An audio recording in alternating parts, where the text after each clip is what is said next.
I'm Justin Hollis. I'm one of the owners of Hollis Farm LLC. My brother, Nathan Hollis, is the other owner.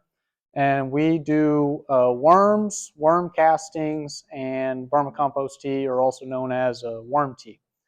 So that's what we are in. So, what are worm castings? Worm castings is worm poop. It's kind of like a natural fertilizer. So anything that you can buy and store and stuff normally has a lot of the chemicals added, whereas worm castings is all natural. We give our worms different things to eat, food scraps wise, and then also compost as well for not only their bedding but also their food source as well. So everything we put into our worm bins, we try to do as natural as we can, um, and the result is worm castings, and that can go on pretty much anything that you're wanting to grow a little bit better. So gardens, flowers, uh, fields, all kinds of stuff. So a little bit about us. We are both married with kids. We do work full time still. We started the business 1 year ago, and we didn't really know exactly what we were doing when we started, but the only way to learn is to do it. So we started about a year ago. So what we did was we figured out that worm castings was going to be our main focus. And when I first got into worms, it was about 2 years ago, and I wanted to get some for my own garden. I knew nothing about worms. I just heard that they were good, so I got some. And I went to our farm's junkyard. I'm sure all of you know what that means. And I got an old deep freeze that we had thrown away, and I filled that up with wood and mulch and leaves and grass clippings, whatever I could really find. And I put my worms in there. I did that sometime in October-ish time frame, and they were outside, and winter came, and they all died. And I'm like, well, so much for that. And kind of forgot about them over the winter. And then come next spring, I figured out that before they had died, they laid a lot of cocoons or eggs, and those froze and then rehatched during the spring. I'm like, well, maybe I get a second chance here. So then the summer hits, and then I had to deal with it getting too hot. And so I spent about an hour every morning and an hour every night taking ice blocks that I would take ice cream buckets, fill up with water, and put it in the freezer. And I'd be taking those out to the bin every morning and night to keep the dirt cool. So then fall came again. I'm like, I'm not doing this anymore. So I was able to finally get them inside. My brother came over to help me, and we built a what's called a continuous flow worm bin, and we moved them all into there. Basically, what that means is we have PVC pipe on the bottom of the bin, and we can scrape the bottom, and that lets all the worm castings fall out the bottom, and then we feed them on top, and that's just a continuous flow of worm castings. So, and now we since started the business, and we do worms, the worm castings, and worm tea. So, the way the worm tea works is we take the worm castings, we put them in water, we add some molasses, which is a sugar base for the microorganisms that are in the worm castings to eat on, because that's what you're going for whenever you're using worm castings, is those microorganisms. And then we aerate that for about 24 hours. And whenever you stick microorganisms into an aquatic state, you can actually increase their population up to 500 times. And so what the worm tea is basically the same thing as the worm castings. It's just kind of think of it as worm castings on steroids, essentially. So it's going to be a lot stronger boost compared to the worm castings. The worm castings, the benefits of those will last about 2 months. The problem with the worm tea is it will actually go bad in 2 to 3 days. So if you don't use it right away, then it will die. And unlike the fish fertilizer, if it smells, then it's not good. That means all that stuff that is helping your plants is dying, and you can't use it any longer. Okay, so the difference between compost and worm castings. Unfortunately, we've only been doing this for a year, so I don't have a whole lot of information to show you results-wise. But this fall, we were able to do a few plants just to kind of show the starting out process for some of these. So this is one example. This compost is the stuff that we actually put into our worm bins. And then this is the worm castings we got out. And as you can see, even with compost, the worm castings, the plants were almost double in size compared to the compost. So not only does it help with your plants, but it also helps with the soil, and that's what we're kind of going for. So this is the dirt that I pulled out of my garden, and this is the worm castings. So you can see that not only the color difference from the nutrients is different, but you can also see that the dirt soil structure is a lot better with the worm castings as well. And that's gonna help in a lot of different aspects that I'll talk about here in just a second too. One big difference between worm castings and other fertilizers that you can buy in store is with stuff you buy in store, whenever you're putting your plants or putting that on your plants, you're not going to be able to put a lot. A lot of them you mix like 10% or something around that with the dirt that your plants are in because you're afraid of your plants burning. Well, with worm castings, you can actually use as much as you want. And the previous slide with the plants, those were actually planted in 100% worm castings. So with worm castings, you actually don't have to worry about your plants burning up at all. So that's another benefit to them. The pH is neutral for worm castings.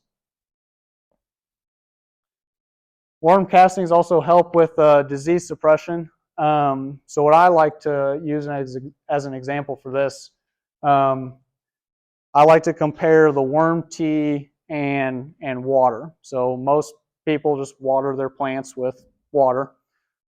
So let's say they decide to switch from water to worm castings.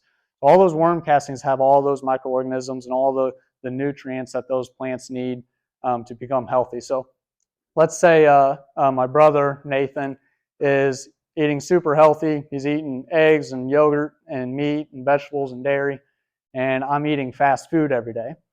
Well, for me, that would be the plants drinking water, and for him, that would be the plants drinking the worm tea. So I'm going to be fine. I'm going to survive, hopefully, but the chances of me getting sick are going to go way up, and I'm just not going to be as healthy as Nathan would be eating everything he's supposed to. And that's kind of the difference between giving your plants water and like growing them in topsoil versus giving them the worm tea and growing them in worm castings. So that's kind of the difference there. This one I got a video to show. So this is me kind of giving an example of the water absorption when it comes to worm castings. Did you know that topsoil can only hold about 20% of its weight in water, whereas worm castings can actually hold up to 600% of its weight in water? Check this out, guys. So we've got worm castings here and compost here, and we got some water that we're going to dump on them. We're going to show you the difference. So check this out, guys. See that? That water is just sitting right on top of the compost. Whereas the worm castings, the water is already getting absorbed in there. See that? And this completely absorbed. So pretty similar to what we were looking at outside when it comes to your soil health.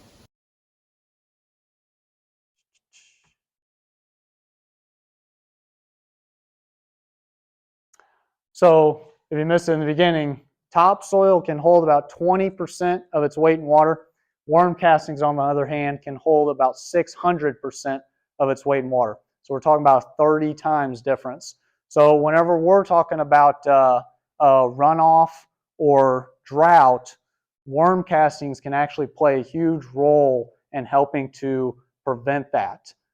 So that's one thing to another benefit to worm castings. Talk about environmental benefits. This is the thing that blew my mind the most. Every year, approximately 100 million acres of American farmland are treated with lethal insecticides, killing or harming an estimated 3.5 quadrillion insects. So whenever we do that, whenever we're killing the insects that are living in the soil, that's what's killing the soil. So what worm castings then can do is not only help with your plants and your garden and stuff, but it's going to help bring the life back into your soil. Bring all those bugs and all those microorganisms and all those worms back into our fields, back into our soil for our gardens. So that way we don't have to put fertilizer on all of our stuff every single year. So if we can prevent from killing what's helping the soil, then we won't have to put the fertilizers on the soil for our plants anymore. There are many different application methods that you can do depending on what you're going for. For your garden, you can till it in or put it directly on top.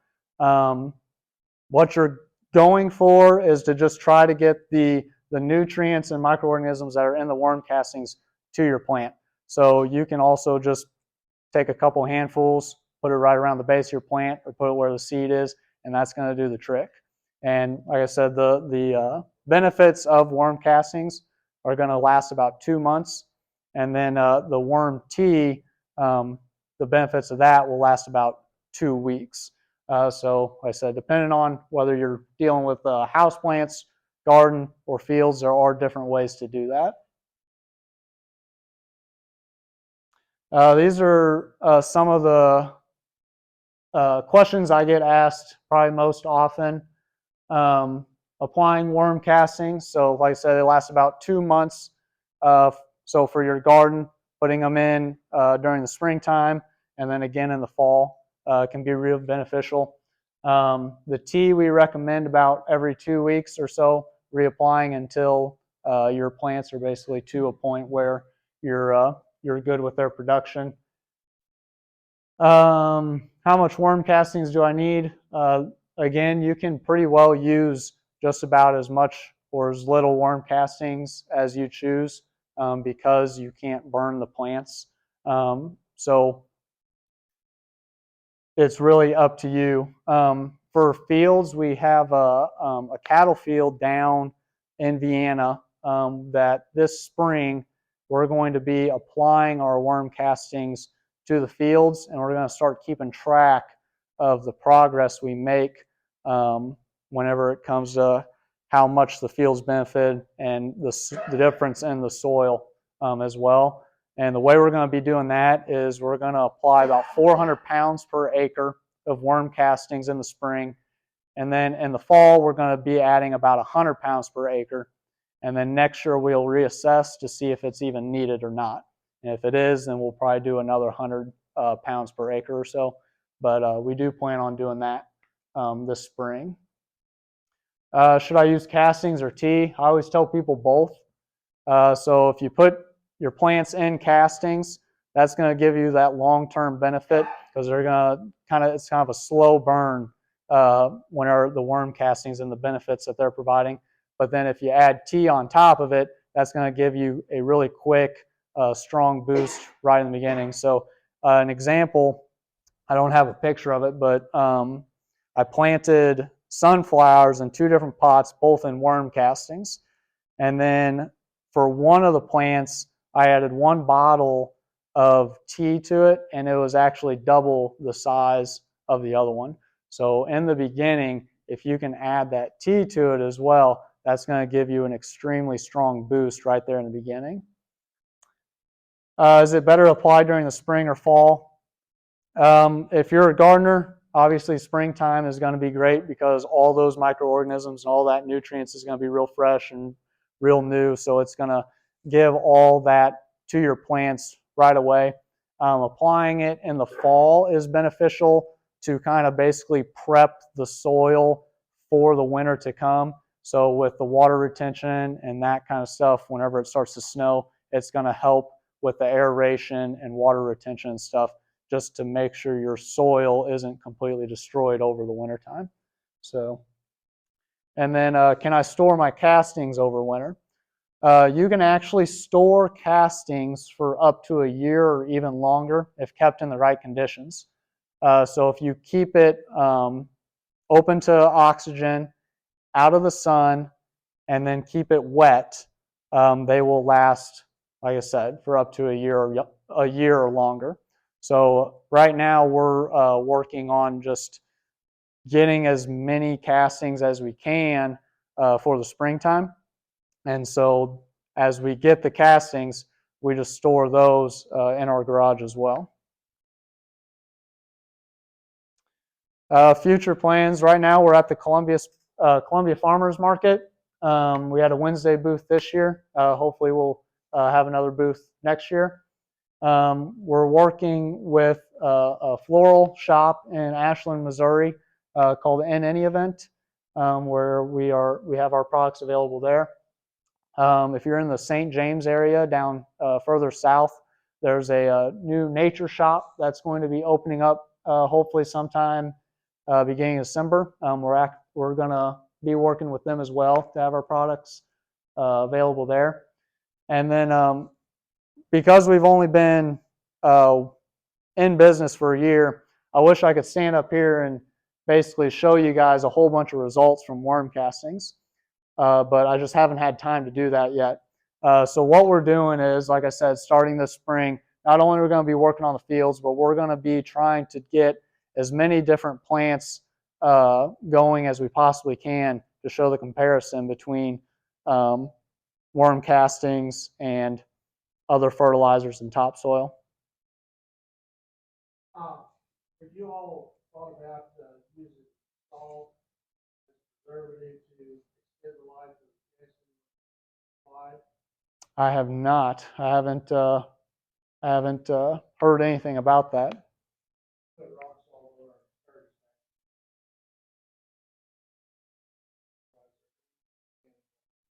Yeah, I'll have to look into that. Yeah, if we could extend it, that would obviously help out a bunch. So,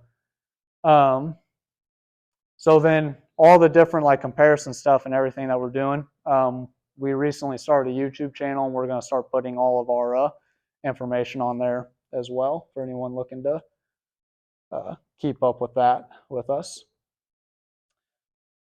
Conclusion, the benefits are vast. Another thing I'll add to it as well, going from castings more to worms, is in America alone, we have somewhere around 50 million tons of food waste every single year going to landfills. Worms can actually help us in lowering that number. So they will eat pretty much anything you can think of. The things you got to avoid is meat, dairy, bones, and then more citrus type fruits like lemons and limes, oranges. But for the majority of food scraps, as long as it's natural food scraps, worms will eat it. And if you do have a worm bin and you're not sure if they will eat a certain food type, throw it in there, and if they start to crawl out, you know that they don't like it. So any other questions? Do you think is raising worms for the casting, is that have a potential of solving our fertility problem? I mean, could you do that on a scale with many people involved to a level that could replace some of the fertilizer? Yeah, I do think so. One like pipe dream I have is even talking with different trash companies and eventually starting to, instead of all of our trash going to landfills, work on making compost piles and worm bins. So then we can, instead of filling landfills, we can make all that into actual good fertilizer as well. So yeah, it's definitely possible if you got enough people on board. And the thing about this is 99% of the people I come across don't even know what worm castings are. It's a very new thing that's starting to get a little bit of a talk anyway. So um, even online, um, if you uh, Google like different specific things about the castings or the worms, you're going to get 10 different answers. So there hasn't been a whole lot of research even really done on these, but that's what Nathan and I are hoping to do over the next several years is kind of answer some of those unknown questions. So. Just a quick follow-up. I've had an organic farm for 30 years, Mm-hmm. and I don't have any worms. Mm-hmm. And my biggest pest is moles.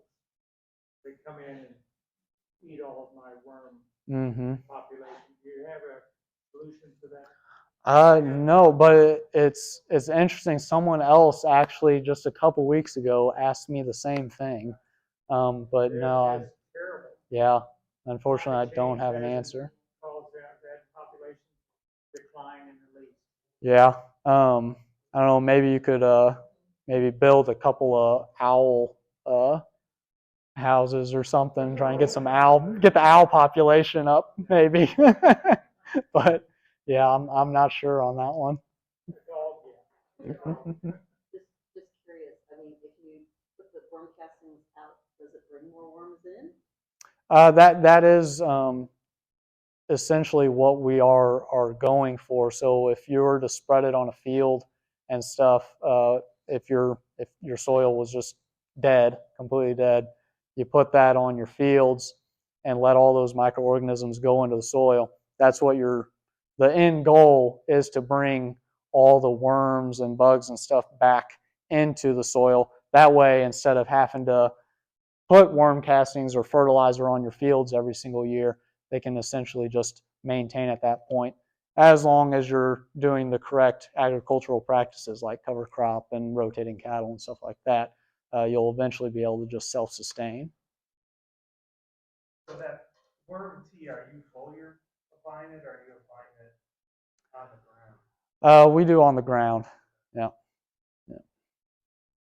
Do you do anything, or how would you manage it, that leachate or extra juice that flows out the bottom? Yeah. So we try to keep our worm bin to a point where it's not going to do that. If it does do that, we just get rid of it or just let it dry right there. So with a worm bin, there's a few things you want to maintain. It's temperature, moisture, and pH. So your temperature you want to keep between 60 and 80 degrees. That's where they're going to be the most active.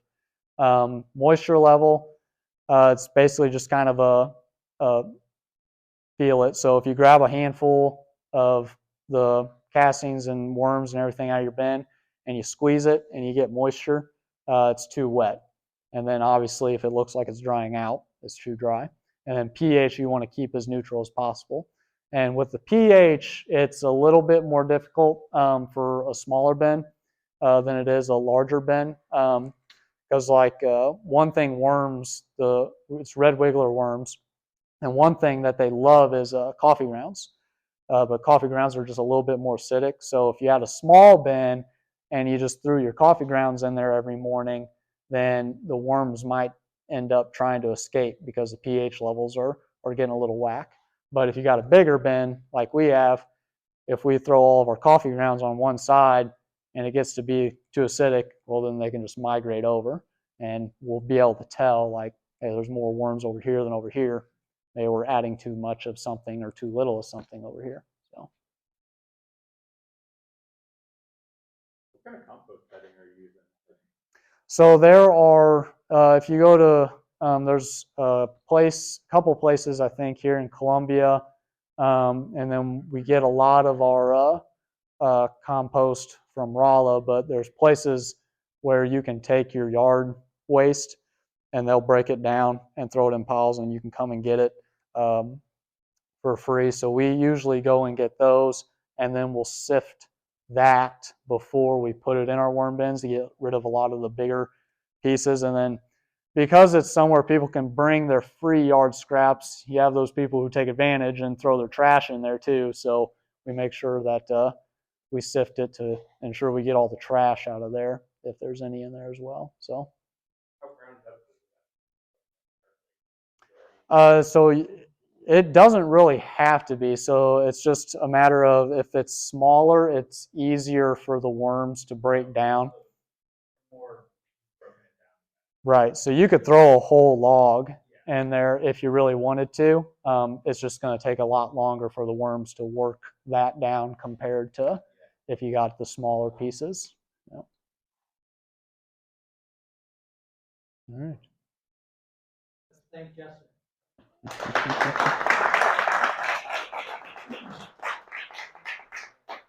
Also pick up their brochures back there and take everything home with you back there.